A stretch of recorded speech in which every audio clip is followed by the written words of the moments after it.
Hi everybody, welcome to another episode of No Tippy Tappy Football, brought to you by Boyle Sports.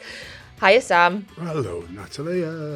I know there's no smile this morning, is there? Should we introduce our guest before you roast me? There is no smile this morning. Anyway, we'll talk about that later on. Anyway, we were having an early discussion over coffee, and we couldn't believe it's 11 months since our guest first appeared. So, yeah, it's really great to have him back. So, Phil Thompson, back with us today to discuss the weekend's football and a bit more, obviously. And welcome back, Phil. Great to see you. Thanks very much. Don't know why it's 11 months. 11 months, God, yeah. It must have been bad then last time. Thank you very much, Natalie. Thank you very much. Hey, new studio from what you were in last time. Yeah, it's nice. Yeah, a little bit better with a little bit more, we think, Very comfortable for our these guests. days, aren't we? You know. Yes. Well, you know, I think that's down to you, Nat, really. Me, you know, I just come in and chat away about any old rubbish sometimes. Yeah. You know, I mean, keeping control of me is hard work, isn't it, when you think about it? Yeah, it's a near impossible job, Sam. I know, yeah. I've given up. Yeah, I've given up. Sure. Yep. Right, do you want to get me then before we start? Do you want to talk about it? Well, I just felt that while they're bound to take credit, and so they should, it was about the change and about the players actually going on the pitch and going, you know, we've had enough of this. But they made some really good decisions. Players who played, and you know, Harry Maguire coming back, people like that, and like a terrific performance, really. It was so un-City-like. That's the first thing. I will give credit to Manchester United in a minute, but it was so un-City-like. And I don't listen. They're not teams which dig in like a lot of teams. They keep the ball, but they do it, but they're progressive with it. I thought some of the possession was just dreadful, and it's big things in games where you set patterns, and I think that first 10 or 15 minutes, Manchester United went about it far better, far greater. It was like, oh, we're happy with 4 at the back. Everybody sort of started to play. Everybody wanted it. But they had a good couple of chances in that first 10 minutes, which give them the impetus to think, got the crowd going. Like we were talking about it before, weren't we? Like, you know, a team that slows the game down. You know, obviously sometimes the away team is the one that slows it down. But, I mean, a team that lifts the spirit of the fans by doing anything so much quicker, and isn't it? It's even the disallowed goals. As much as yet they get disallowed, the fans, it's a goal in their mind and they celebrate it straight away. Yes, it gets chalked off, but they were so up for it.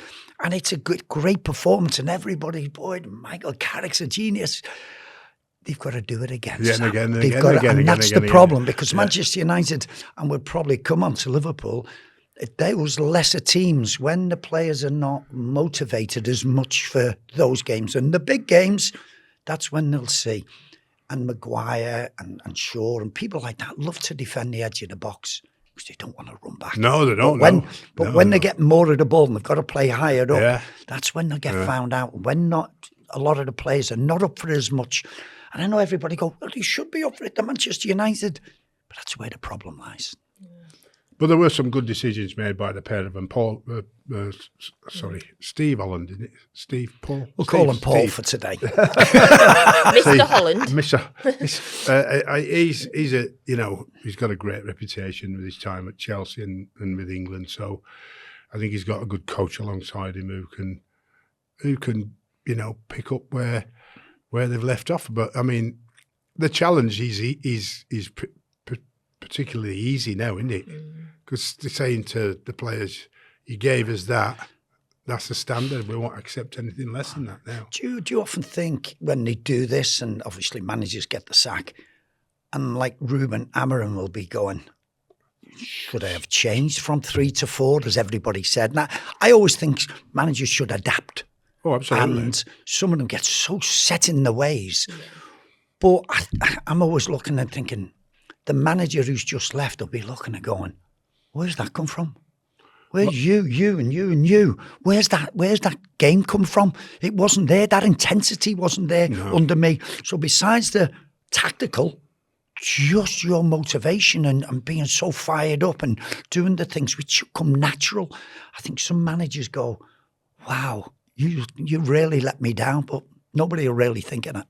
So John Terry has praised how Harry Maguire dealt with Erling Haaland and said, highlighted his presence in both boxes. And then John Terry has suggested that Harry Maguire should be on the plane to the World Cup. What do we think of that? No. I love Harry Maguire. He is always committed. He's a very, very good professional. But Harry, as we alluded to as soon as we started this, Man City have most possession in a game. So what you do, you defend the edge of your own box. Harry loves that. He loves the challenge and he loves to defend and he loves... What does Harry Maguire not like doing? He doesn't like running back. He's got no pace. He knows that and understands that. So that was playing to his strength with Man City having the ball. Playing for England, you've got to adapt a little bit. You have to push up. You are going to have, particularly in the opening games, you're going to have most of the ball. You've got to play a high line. You do not want to get caught out. Harry's been a great servant for Manchester United and for England, but I just can't see that. I think he had an unbelievable game. He's very much in the ilk of John Terry. John's probably a little bit quicker, but John used to love to defend the edge of his own box. And probably John, I believe, was probably a better reader of the game just than Harry Maguire. Yeah. As you get older, you get using your savvy to get in position before the centre forward you're playing against, because you know your legs are getting a little bit slower. So your positioning to start with has to be the ultimate for you. So before the centre forward would make his run, you've already anticipated cutting off that space. Otherwise, you end up like with no contract and your career's over. But if you use your head and use your experience by taking that, like marking on the outside shoulder, we used to call it. So if you've got a team that played down that channel down your side, you'd be on the outside of the centre forward and slightly dropped off. So when he would try and make that bending run, we'd do two things. One, we're already on our way, or two, we'd step up and play him offside. So, it's a difficult task, but with no pace, like Phil said, you can get caught out. Harry Maguire's been absolutely terrific, and he's great. And you're quite right. In both boxes, he's so influential. Yeah. Don't tell me about it, because that last couple of minutes at Anfield and Harry Maguire's head getting on the ball and scoring a goal, and he can do that. It was a great header because it didn't. Sam, it's great when it's got pace on it. Yeah. You can just direct it. But because Bruno Fernandes had sort of lobbed it back in the space, you have to generate, and it was a good finish. Can I swear on here? Yeah, no problem. The bugger. That's not swearing. I was going to say bastard. I'll keep that. Okay, I don't want to talk about the derby anymore. But my take, we'll let you off then. Yeah, thanks a lot. Just to say, I'm glad you gave them credit. I don't want to give them credit. They do. Manchester United do deserve credit. However, I'm just going to say that he should have been sent off in the 10th minute. It was 100% a red card, and that is a completely different game. And also, for me, that was the worst Manchester City performance in recent memory, and I would put it in the top 5 or top 10 worst performances of Pep's entire time of 10 years at City. I think if I can, because I've got nothing in either camp, that is a red card. I'm sorry. Spot on. I'm sorry. And I've heard debate on the radio, on the TV and the thing with the VAR when he glances him. No, you have to see the intent of the player. And Sam and me have played the game. You know when you go and you're tackling somebody, you know when you're going to do somebody, you catch him high up like he did, and he's no intent. I'm showing you. This is a big game, and I thought, you'll feel me today. Yeah. Oh, I thought it was awful, and you see his leg bend. He took him out on the knee. But just the last thing to sort of say on this, I swithered whether I was going to bring it up or not, but I know that you know Richard Keys, Sam. I do. He said something over the weekend, and I am convinced that sometimes people make stuff up so that they become relevant again. And I know he's your friend, Sam, so I don't mean you to take offence from that. But what he said was so unbelievably ridiculous at the weekend that surely the only reason he has said it is so that people are talking about him again. And then we are now talking about him, which proves my point. So Richard Keys said in the weekend that don't be surprised if Pep leaves this week. You heard it here first. If Pep leaves, this is where you heard it. Enzo Maresco's coming in. it is the most load of drivel I have heard from, it's, Do you not listen to him every week? Because it's a lot of drivel every week, and he does it for impact and for people to talk about him. And nowadays he just doesn't care, the man. So I know he's a friend of yours, Sam. He was a friend of mine years ago, but no longer. We spoke last week about the drama, obviously, at Manchester United, and we spoke about Chelsea as well. Well, we talk about, because of those, did they take the pressure away from Arne Slot? But obviously, both those clubs won under new managers. Liverpool drew with Burnley. And so this week perhaps feels a little different. So we are going to go on to talk about Arne Slot, and we are going to get our tactics board out again. And we're going to have a look at Liverpool's players and many other topics. But before that, as always, we need to say a big thank you to Boyle Sports for sponsoring the podcast. And just remind you that new Boyle Sports customers can get a bet £10, get £40 in free bets offer, plus a 50% bet builder boost for Marseille versus Liverpool. That's this week on Wednesday. 18 plus, T's and C's apply. Please gamble responsibly. Okay, so let's go on to Liverpool, Phil. Liverpool 14 points behind Arsenal, but 1 point ahead of Manchester, or only 1 point ahead of Manchester United. I don't know, but or only, take that as you want. Obviously, who have just sacked Ruben Amorim. So, straight away, nice simple question for you, Phil. What are your views on Arne Slot? I'm more than pleased. Do you know something? I get really disappointed at the moment with some of our fan base, because 6 months, probably less than that, when it all started rankling, and people wanting a change in the manager. And I'm thinking, just 6 months ago, we had the parade of all parades with the league trophy, and everybody, some might, well, it was Jurgen Klopp's side. No, he's still got to do it. He's still got to, and we won it in a canter. And I think, where are we going with this? We've just won the league. This man has won it. We had winning it against Spurs, getting a trophy against Crystal Palace, then having that parade of all parade where people swarmed into Merseyside from all over the world. And you go, what short memories. Sam might, we like to think we're different. We always, Liverpool fans, and Man United fans probably say the same. Everton fans, Man City, think the difference. We do. And they think, we're knowledgeable. We're going down the other way.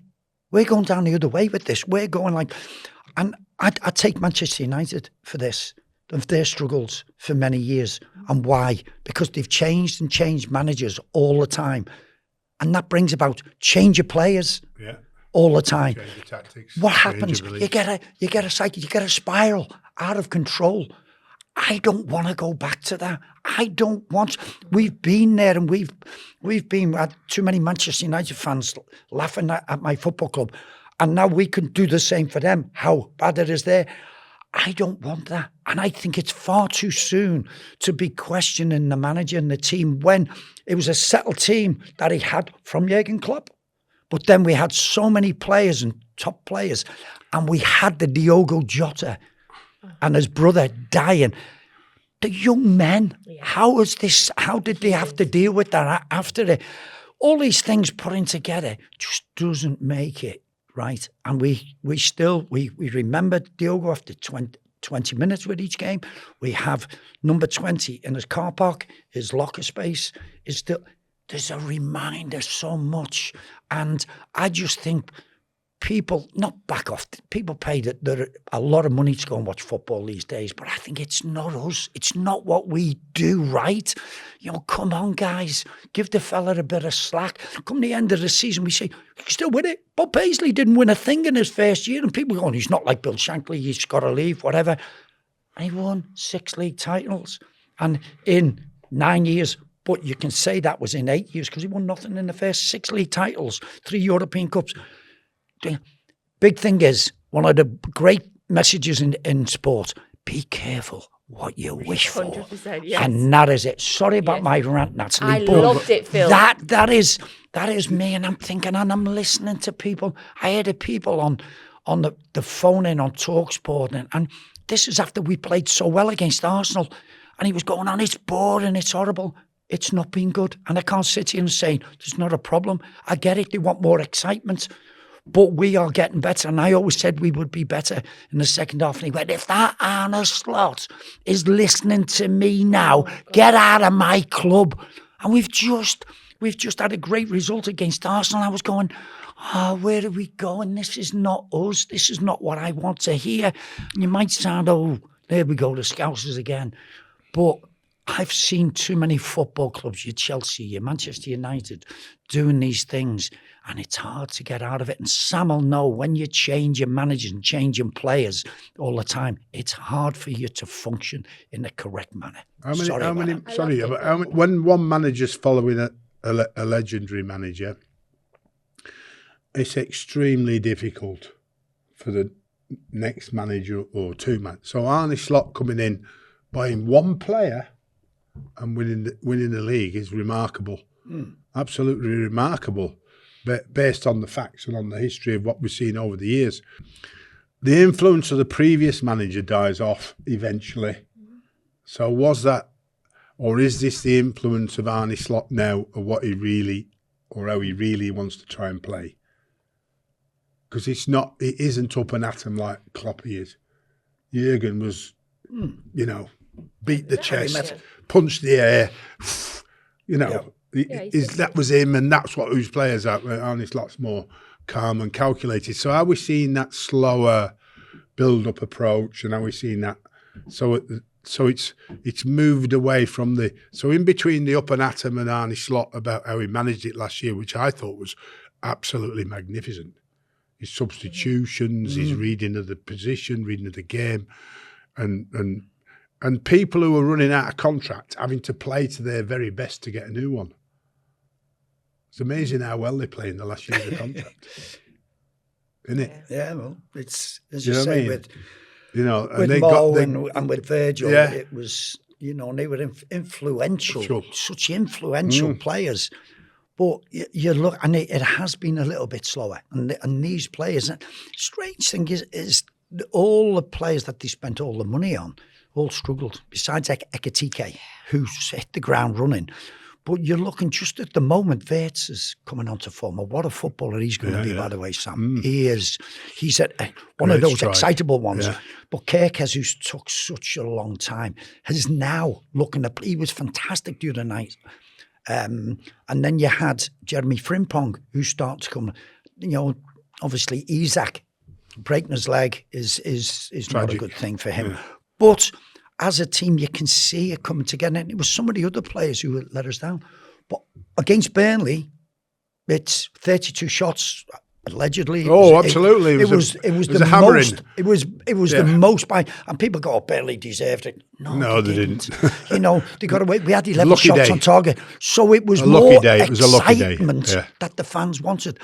The goalie had an absolutely brilliant game. Absolutely. Dubravka, yeah. But as Sam says, we were talking about earlier on about sort of long throws, corner kicks, set plays which come into it. It's just become such a massive part. We're not sort of great at it, but Burnley and you're defending, and the boys done it, Sam. You can stay compact for as long as you can on the edge of your own box. It's down. We found problems playing against the back five. Teams can play 4 at the back, 4 at the back, 4 at the back. Come play Liverpool, 5 at the back, because they've seen us struggle. And people have sussed us out a little bit in how we play. And I think that's why Wirtz was brought in. He's finding ways. But the other day, at least, there was a little bit of a change in emphasis. The thing we were saying about was quick throw-ins and quick free kicks to get the crowd excited. Yeah. And I said to Sam, the lads were going over there and they were picking it up and throwing it in. The fans were going, yeah, great. You take your time and you're like sort of, 30 seconds, throw in and everything. And the fans are going, Argh! The same with free kicks. Yeah. And so it creates a little bit more excitement.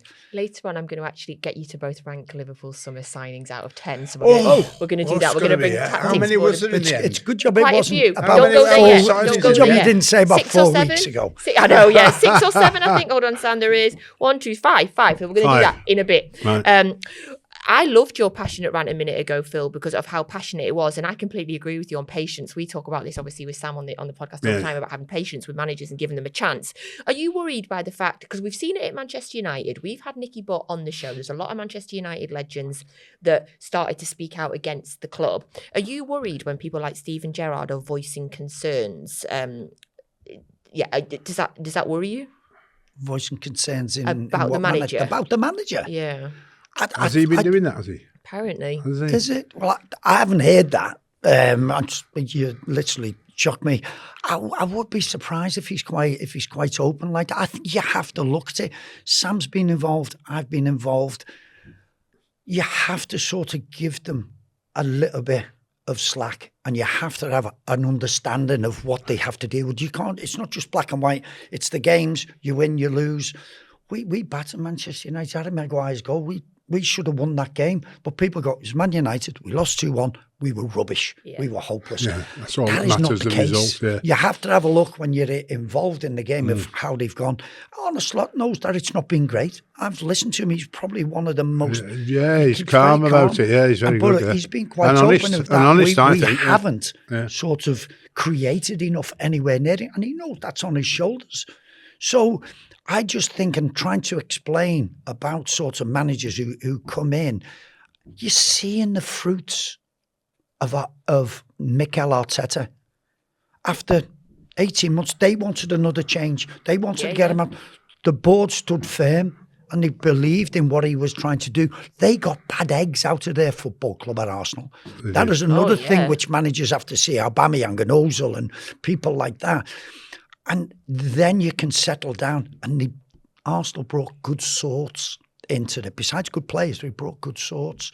And I think that is what us making the signings, I think, has made it difficult. We lost warriors in letting a couple of people. For whatever you say about Darwin Núñez, he was a fighter, he was a scrapper, he could come on and he could run.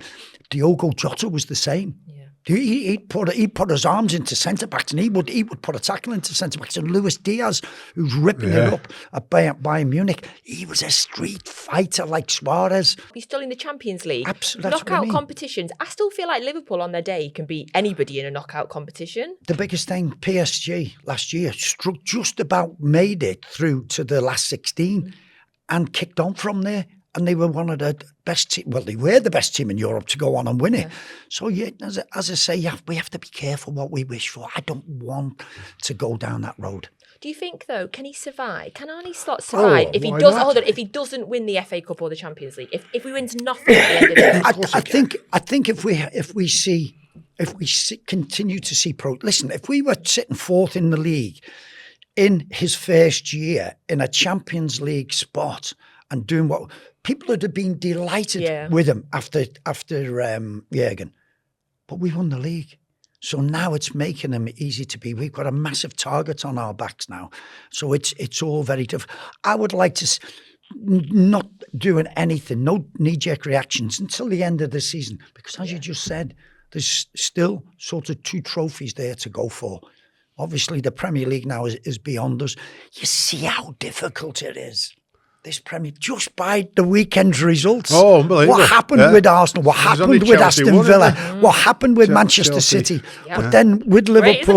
Not the City result, obviously, by the way, everybody. I mean, the Premier League, But it is. This Premier League has been so unpredictable. That's why it's got so much better since the change of this tactical now in terms of moving things on forward and moving them on quicker by getting the quicker free kicks, longer throws, you name it, playing up off the front man quicker, playing into the box quicker. It's all the goals have increased. Natalie, can I just say something? The goals have increased now. I'm blowing a bit of smoke now to Sam. We were talking just before we come on to do this. And I was saying, Sam, where's this gone? Since 11 months, it's become more set plays, long throws, corner kicks, free kicks, anything that way. Sam was maligned for it.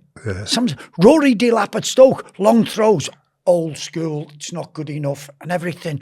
No, it's a weapon now. We've got the best team in our league at the moment, Arsenal, who are the best at long throws, corner kicks, piling on the goalkeeper.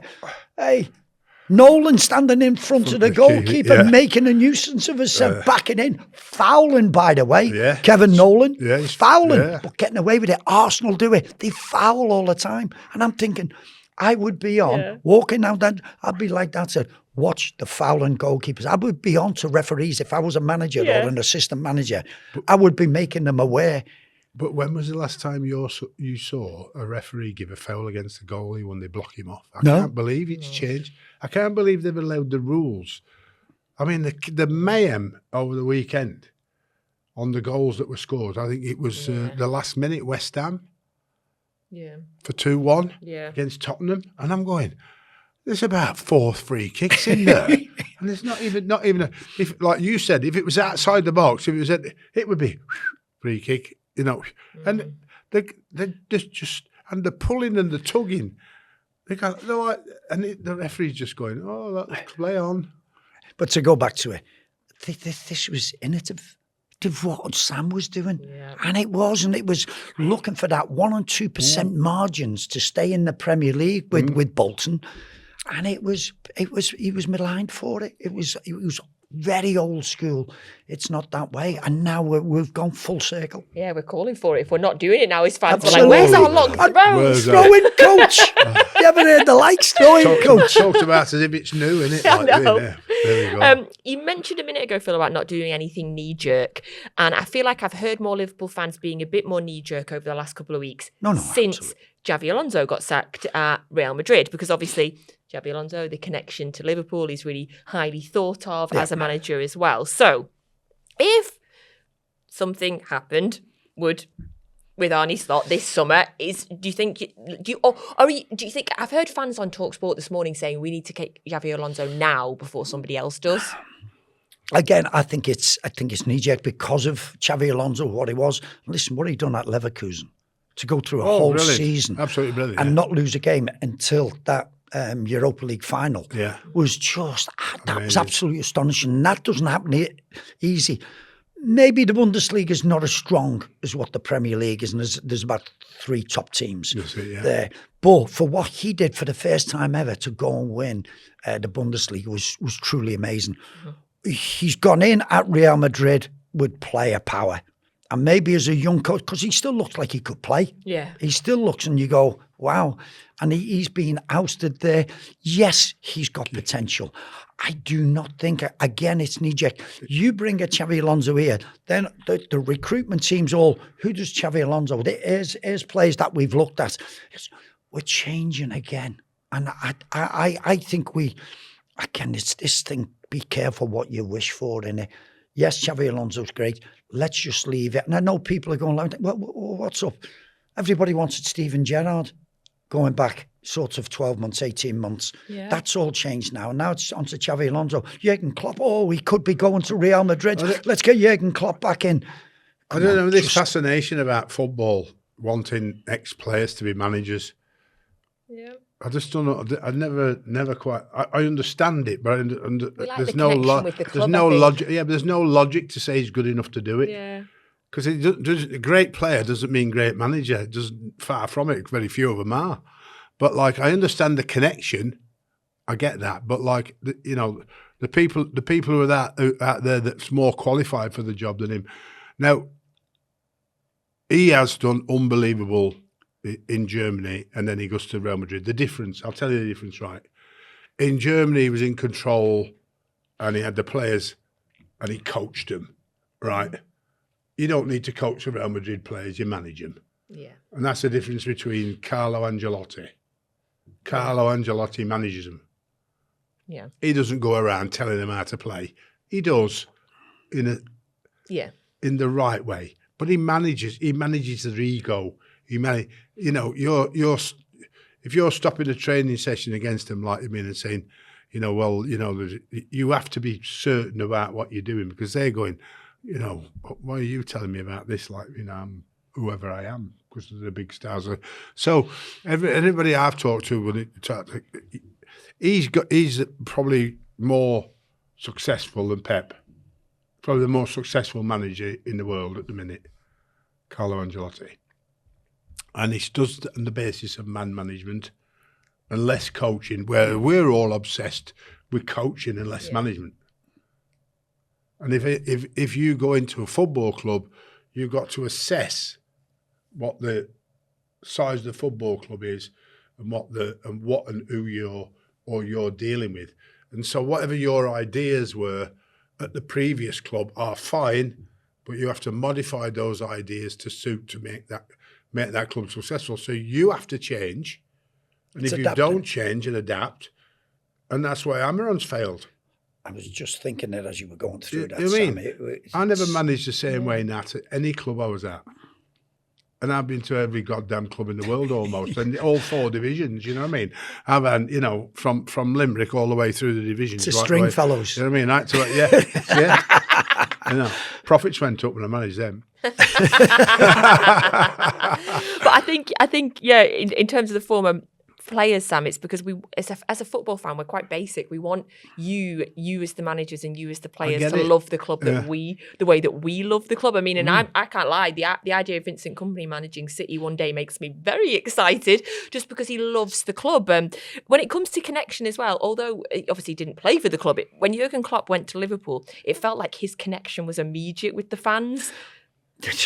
I think Jurgen got the Scouse sort of it's his personality, image. Isn't it? Yeah, he got it. His values were what ours were. Ours were what his were. And you looked at, you realise, like when he was played for Mainz and became manager of Mainz in Germany, their anthem was "You'll Never Walk Alone." When he went to Dortmund, their anthem was "You'll Never Walk Alone." And then he come to Liverpool, obviously with our anthem being "You'll Never Walk." So it seemed as though it was in the stars. Yeah. I just hope he doesn't go to Celtic next. So there was something about you could always feel a connection. And people said it was like a Bill Shankly connection. Has Arne Slot ever had that? Yes and no. I think we romped the league last year. So you didn't have.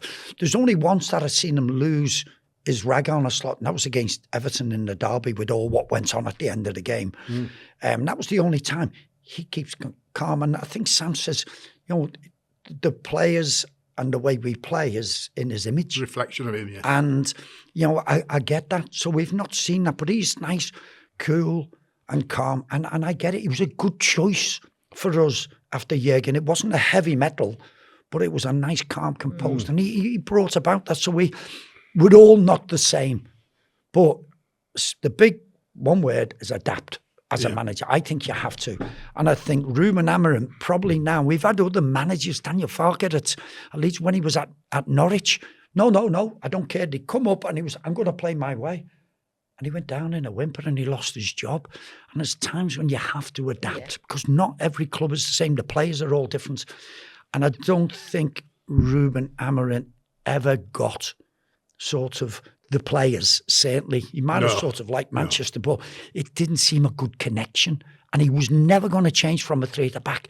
And he never had the players to play that formation, I'm afraid. Yeah. I bet that's why Liverpool wouldn't have taken him. Because he was on their list, Amorim. Yeah. He was top of our list. Yeah, and that was was top of our list. When you read that 5 at the back. And I think they've probably spoke with the club and they spoke with probably some of the players. And he'd played for sort of nearly 9 years with Jurgen playing 4-3-3. And now you've got somebody coming in, they've probably gone, we can't change like that. Yeah. Have we got the players to play? I think we probably have now with Kerkez and Frimpong to play 3 at the back. But you need the players to play that formation. And if you haven't, you have to adapt to what you've got. You said a second ago, Sam, would Jurgen Klopp come back? By the way, if you've not heard, he said on a podcast recently when he was asked that question, was a return to Liverpool possible? And he said it's theoretically possible. I thought that was naughty. And that was a couple of weeks ago now, Natalie. Yeah. And I thought him being asked a question like that didn't help Arne, who was then under a lot of pressure because we've been on a run of 12 games. It's probably the most underwhelming 12-game unbeaten run in Premier League history. But we're getting there and we're moving forward slowly. But that came after about 3 or 4 games into this run, which was still, there was people sort of, and I thought, why have you said that, Jurgen? Why have you come out and said that? Did he get the fans excited? Well, it did. It got a lot of traction. Yeah. And I was going, no, because we've been there and you go, you don't want to hear that thing when you're in there. You know, coming back to connections, Kenny Dalglish with Liverpool, you know, that worked, you know, but it's not all the time. It's not sort of something that you look for. I'm not saying it won't happen and it's not right, but I just think at this moment in time. But coming up to 2 years retired from coaching, Sam, you think he'd have itchy feet? Oh, God, I'd be absolutely amazed if he never comes back to manage.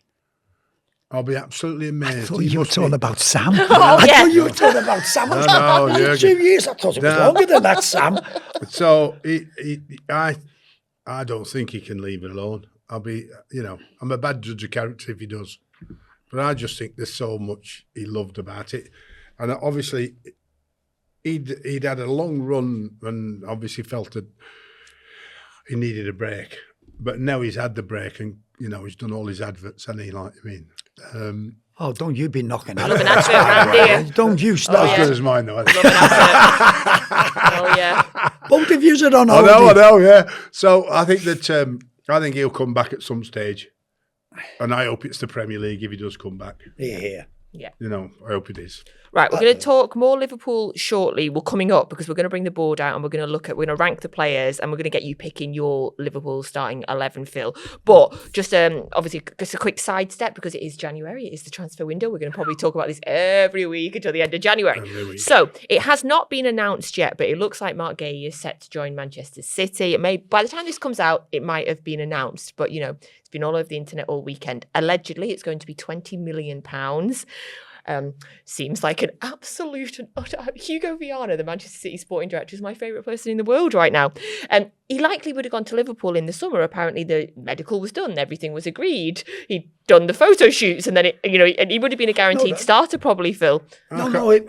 Sorry, Phil. Let me just say this. Right, sorry, I can't understand why Liverpool haven't paid it.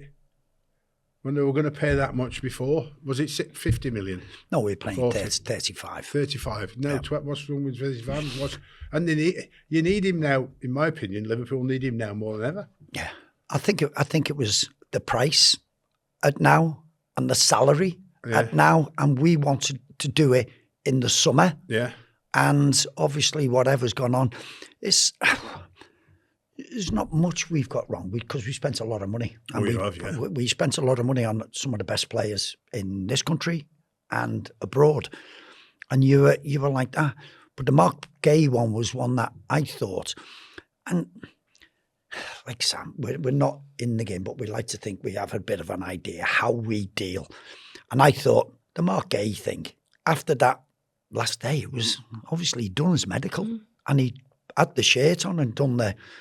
I thought the club's got that done, dusted, it's contract signed, and the agents have signed and their commission or whatever comes out of it, and they've put it to bed. That here's our signing. Yeah. It's going to happen in the January. Or if it's not going to be the January, it's going to happen, in the summer.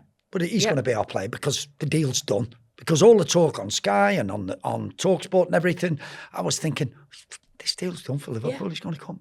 We all thought and when the other day when it was Man City have more or less got it, I was thinking no, because that's one area where we need, because of the injuries that we got to Conor Bradley and the centre back that we had, the young Italian centre back. You thought that was an area, and is Canate going to sign his contract or not?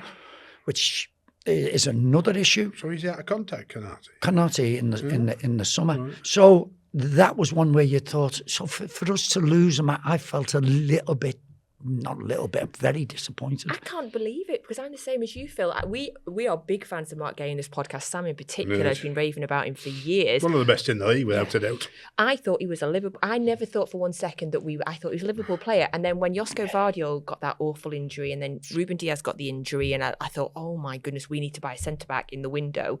My dream centre back to buy in the window was Marc Guehi. Even at that point, I still thought we won't get him because he's a Liverpool player. So are you worried? Because well, I am worried because I thought it was chosen City over Liverpool. It was the one area. Yeah, one of the big things. City's thrown at it a lot more money than what we wanted to do. Yeah, and I think we had probably been talking and we got it done because listen, Glasner he didn't want it. He was literally going to that's walk the out reason to why Palace that's why he got called last off, year. wasn't it? That's why Absolutely. he And got he's gone, called we off. haven't got anybody to replace him. So this deal can't happen. And if you let Marc Guehi go, I'm out of here.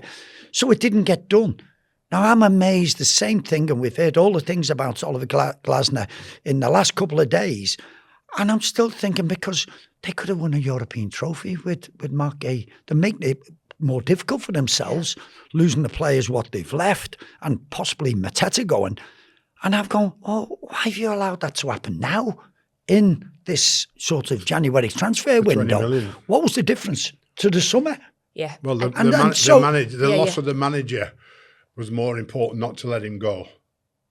Because he And would now have it looks walked like out. he's going anyway. Last summer. Last summer, yeah. Last summer, no, I get that. You know what I mean?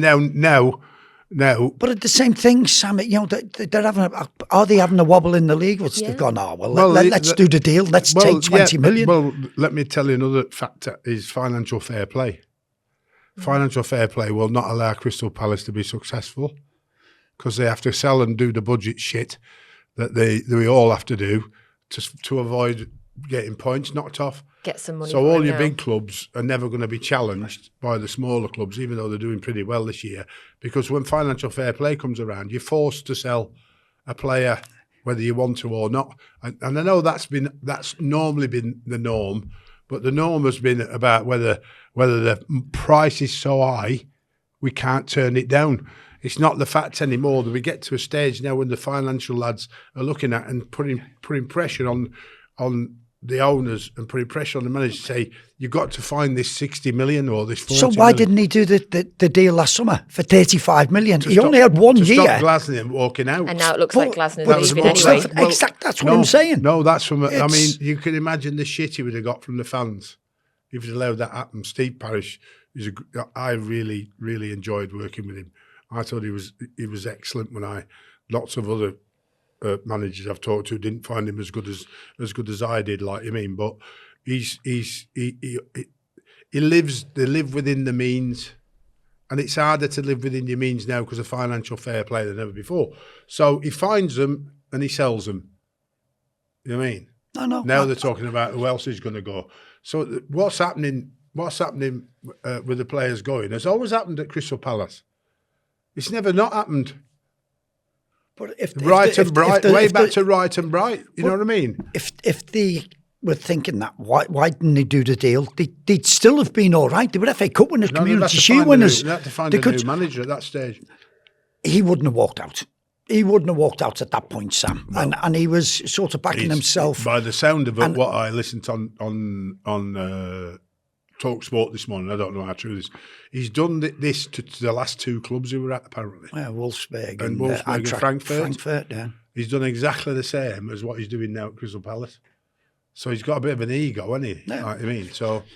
I'm just, to go back to your point, I was really disappointed. I thought the deal was done. I thought last summer, and it was just put in the top drawer, and that's going to get done either in the January or in the summer. So that's one that sort of I was really disappointed. I think as well, Phil, with City, sorry Sam, with City, you got Joško Vardy and you got Ruben Diaz, who up until the point where they both got injured were having a solid centre-back pairing, and they're both young, and Ruben Diaz has got a new contract, Joško's with us.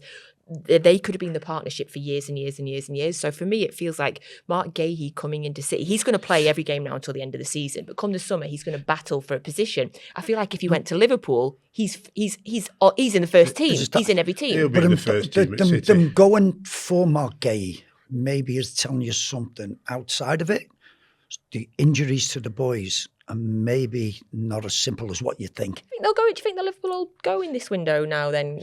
No, I don't really think so. You look at our squad, we're always talking about having all your players fit. We have a good bench. It's not been quite that way. At the weekend, it wasn't bad because Connor's going to be out for quite a while. We've got Isak out for a while. Leone be out for a while. But I think we've got enough, and we have spent quite a bit. And I think we would look, and if it was the right one, it could be a centre-back now. Our idea probably changed, and we'll look around. Sam just said there's not many top ones. Because we're looking at the sort of top, if not the second, in the whole of Europe, certainly, because you if want not them the to world. settle. Yeah, I'm just, so that you get proper players, because the European leagues are better for them to hopefully hit the ground running. Yeah. So I would like to think we're looking at that at the moment, and that's why it was disappointing. Haven't rubbed that in enough yet. Do you think we'll move on? My God. Okay, exactly. let's move on. Let's move on, because I want to talk Soccer Saturday, obviously. When we had you on 11 months ago, you told an incredible story about Cammy bumping into Roy Keane in a lift. And then when we had Cammy on a few months after you, and he talked about it as well. Did he tell you about it? Yeah, it's such a good story. Everybody loved it. Everybody loved it. And so we've got to talk about Soccer Saturday. So there was an incident that is a clip that goes around that pops up sometimes on Sky's retro channel and on social media. And we all watched it this morning together and we all giggled our heads off. So we want to know. So there's a famous one, and I bet everybody knows it here. So Jeff says to Charlie Nicholas he should have gone to Specsavers because the player he claimed was offside wasn't. And then Charlie Nicholas hits back about Jeff wearing glasses on TVs, not wearing glasses on TV. You do wear your glasses last night because you don't want to get stick from viewers, and we all had a good laugh about it. But you were there. Was it funny, or was it actually frosty? It was frosty. Charlie can have a nip. Charlie's he's a great fella. I was probably the closest with him on the Soccer Saturday panel. But now and again, if you had a little dig at him, he would and find you. And he spoke quite a long time on the incident, what had just happened and whether it was offside or not. But then he gets himself flummoxed. Well, don't you start, Jeff, because when you were driving last night in your car and then his mind went, and if you want to go to Specsavers, you need to go to Specsavers. And as you can imagine, hilarious. We didn't think, oh my God, this is. We were all giggling. Hilarious. We were all laughing because that was what it made the show so good, wasn't it? It was. I hadn't mentioned it last time. It was like a pub scene. It was five lads sitting in the pub talking serious about the game, but then winding each other up, taking the mickey, digging into people. And I don't see it now. I see Mace now who makes mistakes every week. And I'm like that. Nobody says, because Mace always said he missed me and Charlie because he knew when he made a mistake that we would be like that. We would be giggling, laughing at him. And he made so many mistakes. People are too quick to jump on people who make mistakes these days, but in a negative way, I find. We just need to laugh. And it is. That's what it was, banter, and there's no more sort of banter anymore in it. And we're probably the last bastion of sort of football banter. And that's what I'm saying. It was like a pub scene. And I'd have sort of older fellas, younger lads, girls, mums, dads, who just loved sitting there watching. We didn't expect people to watch it for 6 hours. Yeah. We didn't expect them. They could pop in and pop out of it, but they knew it was always there. It was a bit more like a light entertainment program. It was a must, wasn't it? Yeah. And for years. I always remember when I'd gone back into Liverpool as a sort of assistant manager, in our lounge, the players used to have pre-match. Now, of course, I'm assistant manager. So now Rodney Marsh is on the TV with Mace and Charlie and that.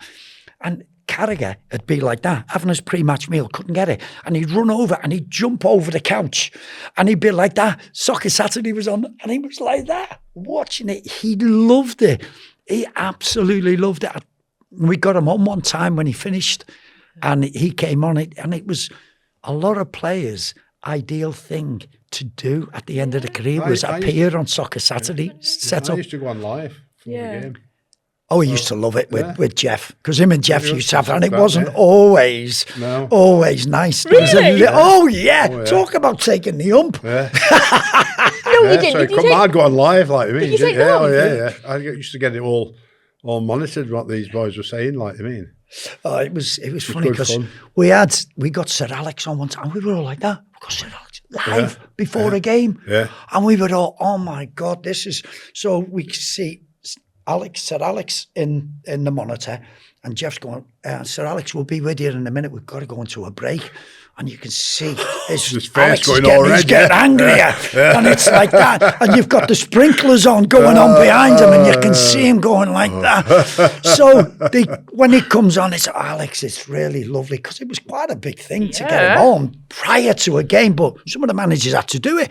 So we're like that in front of the camera. So Jeff's asking, and he goes on and asks, "Oh, thank you very much. Yes, Sir Alex coming on, blah, blah, blah, blah, blah." And then he asked a question, and Alex went, "Jeff, I've always thought you seem to ask so many really, really good, intelligent questions, but what a stupid question that was." And Jeff went, "Charlie asked me to ask you." He took Charlie out, and Charlie went, "It got nothing to do with me." Without Sky Sports on the invention of the Premier League, which was the biggest and worst mistake the FA ever made by not merging together, and what they did for football was just unbelievable. The amount of careers it's given, the amount of careers as a footballer, as a commentator, and the amount of money that's been injected to football is why wouldn't you support it? It started in 1992, Yeah, and I just got sacked as reserve team manager by Graham Souness at Liverpool, and so the Premier League started. Sky Sports started, and it was the most incredible thing that we had, and it was just never seen anything like it. Lively. Never seen they anything were like flying it. by the seat of the pants. You know, Andy Gray, Footballers Football Show. They had Andy Gray's boot room on a Thursday night. So there was things for all us ex-players to do things. This opened up a whole new world.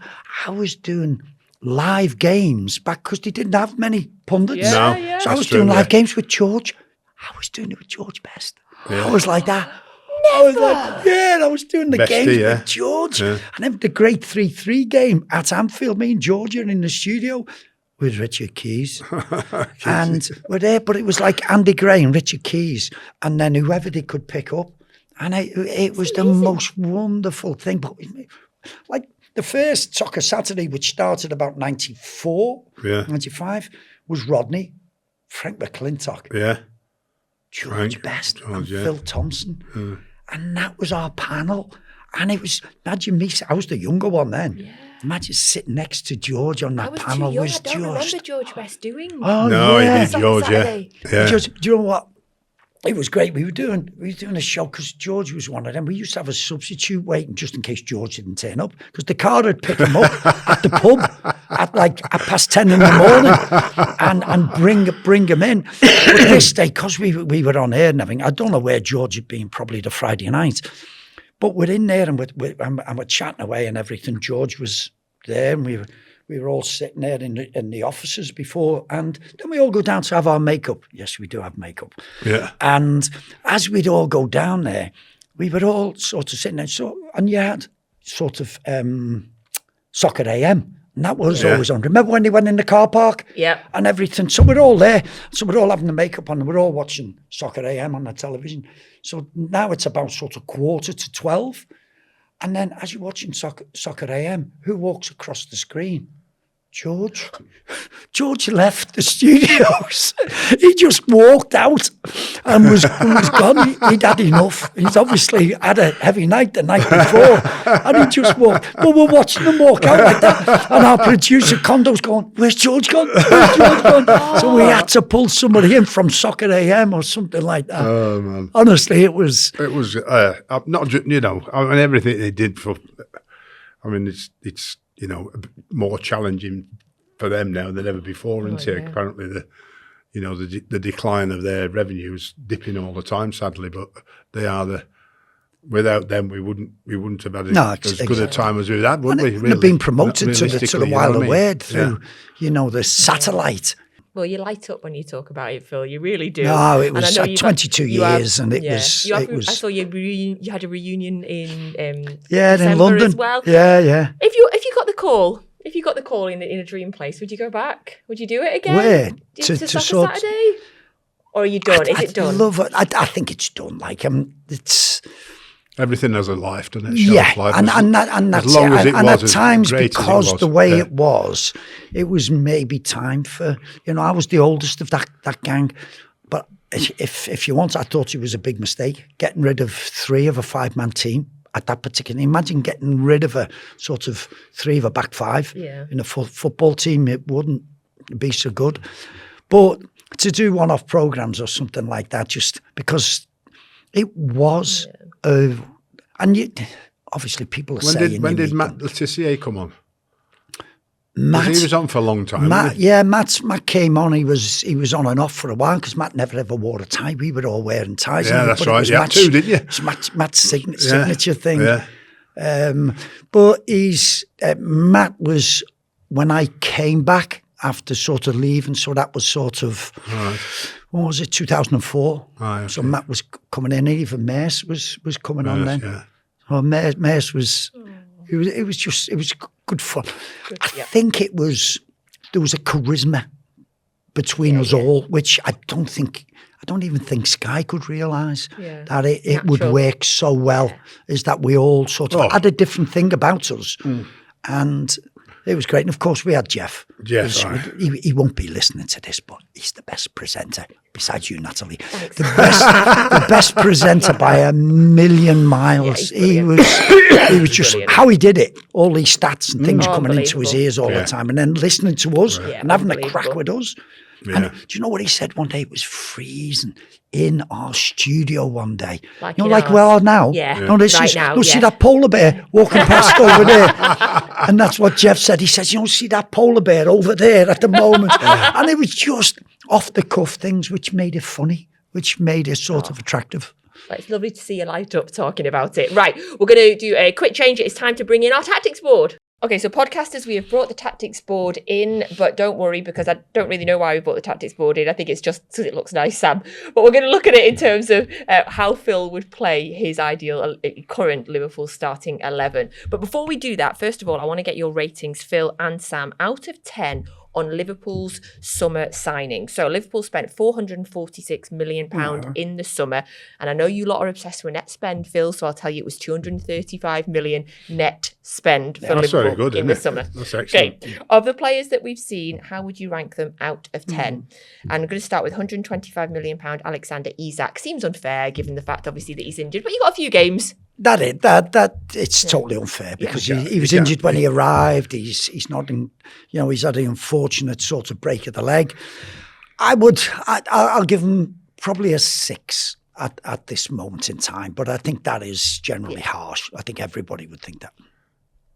Well, I'm not sure I could give him anything because he's not proven anything yet. So, on the basis of all the controversy and the fact that he never turned up, which is wrong, but it happens, and got him his move in the end, his dream move in the end. So and then of course trying to catch up, and then the injury. I'll have a bit with Phil. If we have to give him a number, you'd give him a 6 out of 10. He'll come good. Right, Florian Wirtz. This boy's going to be a star. He's had a slow start, but for the last sort of couple of months, we've seen this boy is a special footballer, and he's very slight. And I think he had his real difficulty starting. I think he was just getting knocked off balls and everything. And now I think they've worked on us, bulking him up a bit. I will give this boy an 8 because I think he's a star in the making. I really do. And we're seeing that at the moment. He's got great touch, got great vision. It's been unfortunate. I think even up to a couple of weeks ago, he was chances created, but didn't have any assists, didn't have any goals. But we're seeing that coming now. And so I will go with an 8. Okay. Sam?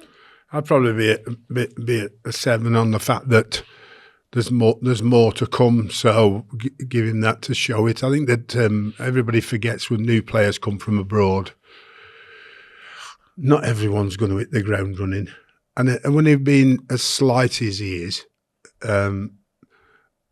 it's amazing when talented players, or any player comes to the Premier League, they don't realise the physicality of it.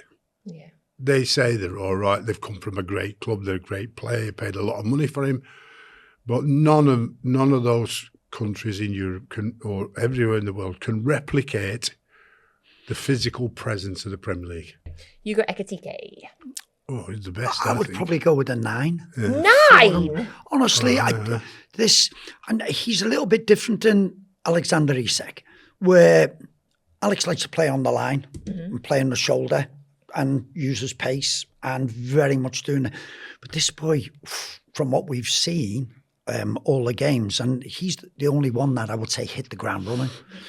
He can drop off into the space and get it and turn and beat people. He's very, very, again, another slight boy. But I think he has been brilliant from day one. He scored on his debut in the Community How many Shield. goals is he on now? I think he's on about 7 or 8. He was In the unlucky the Premier other League? day as well. I think in the Premier League. But so you are expecting more, but he was in and out when Isak sort of came into the side and then he got injured. But to me, he's exciting to watch when he gets the ball. His link up with Wirtz at the moment, you can see that taking shape. And so, yeah, I would probably be as high as a 9 because we've had that consistency from him, which with any player, if you've got consistency, I think that is a good starting point. I feel like you're being kind, Phil. Probably am. It's probably the Liverpool player in me.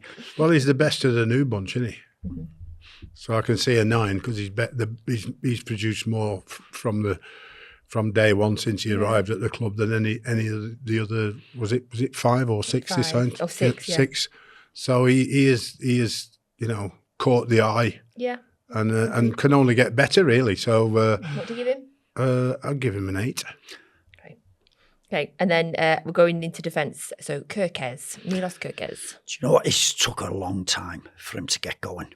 He was probably the best left back in the Premier League at Bournemouth. Yeah. And you could see why everybody wanted him when we signed him. He's excitable.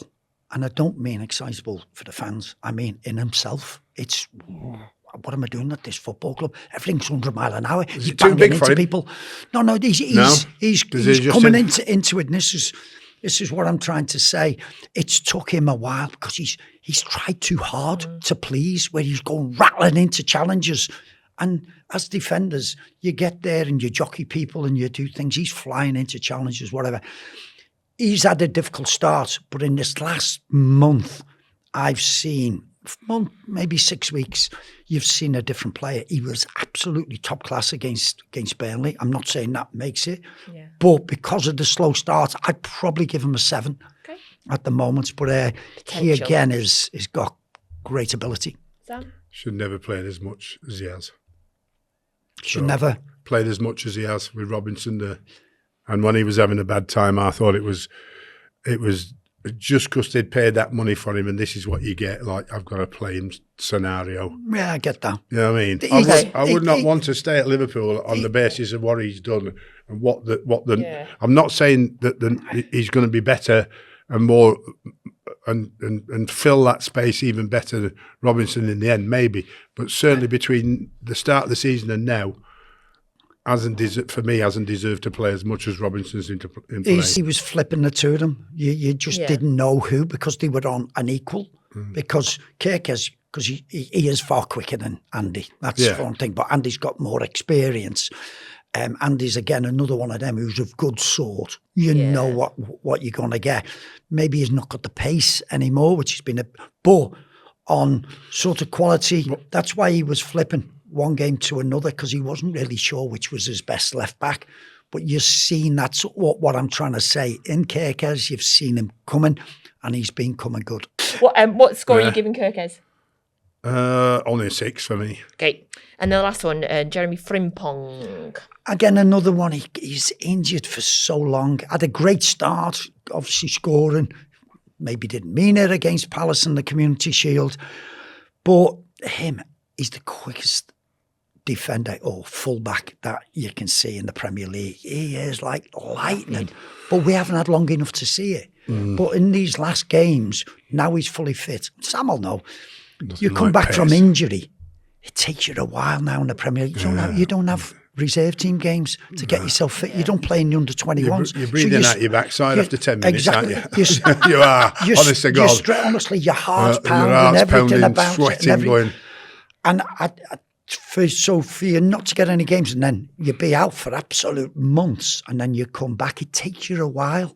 Yes. And this boy, in the last few games, he could have won the game for us down at Arsenal. But again, like Kirkes, I think this fella's going to be a great, but because Conor Bradley is probably a better defender, but this boy, because of his great pace, has got great recovery. So again, I would probably give Jeremy a 7. And Sam's going to give him a 6, I know. Are you going to give him a 6? 7!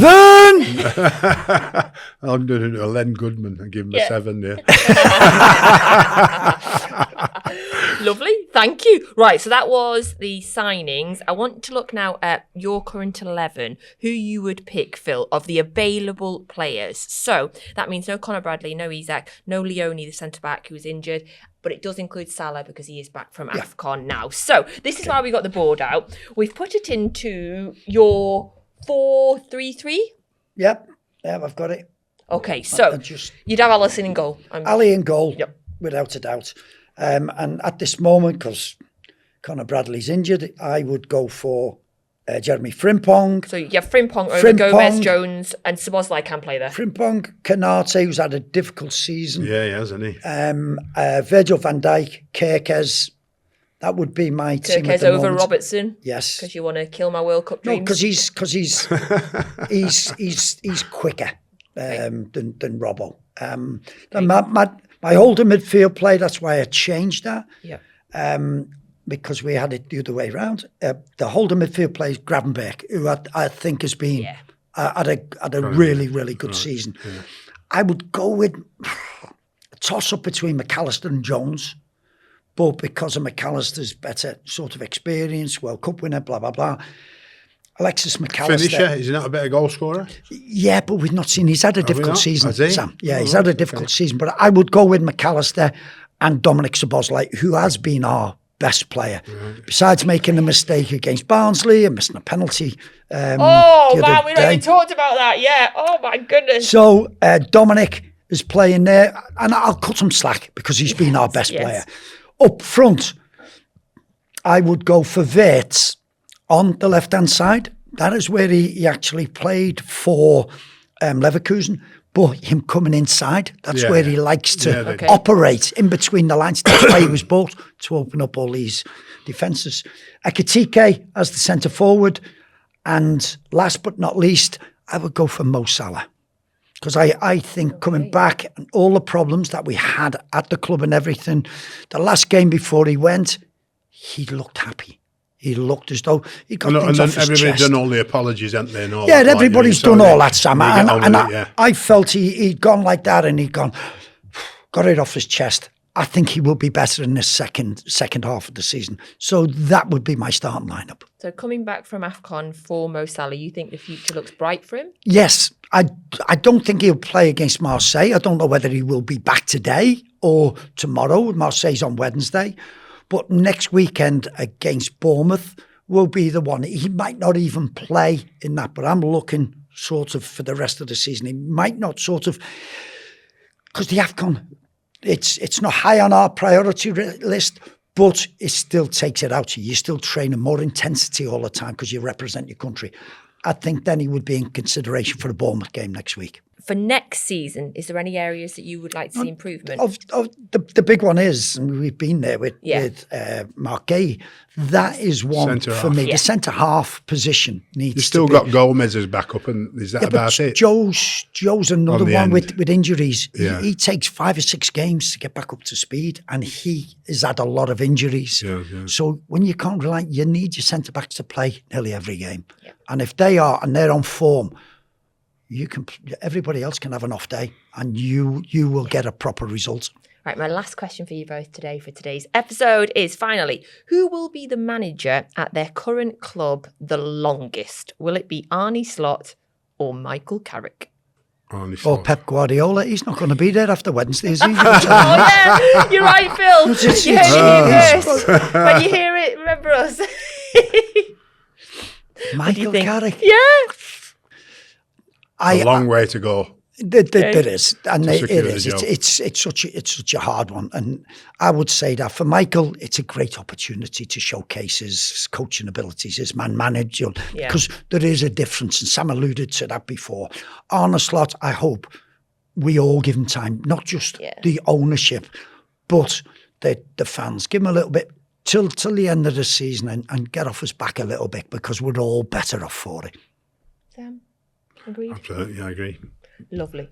Thank you Thank very you, Phil. much. Thank you very much. everybody. Thanks, Phil. Thanks so much for coming on again, My Phil. pleasure. You're on next time. It'll be your hat trick. So we'll look forward to it. We'll look forward. And thank you all for watching another episode of No Tippy Tabby Football. And just a reminder, new Boyle Sports customers can get a bet £10, get £40 in free bets offer, plus a 25% bet builder boost for every 3 p.m. Premier League kickoff on Saturday. Don't forget, it is 18 plus only. T's and C's apply.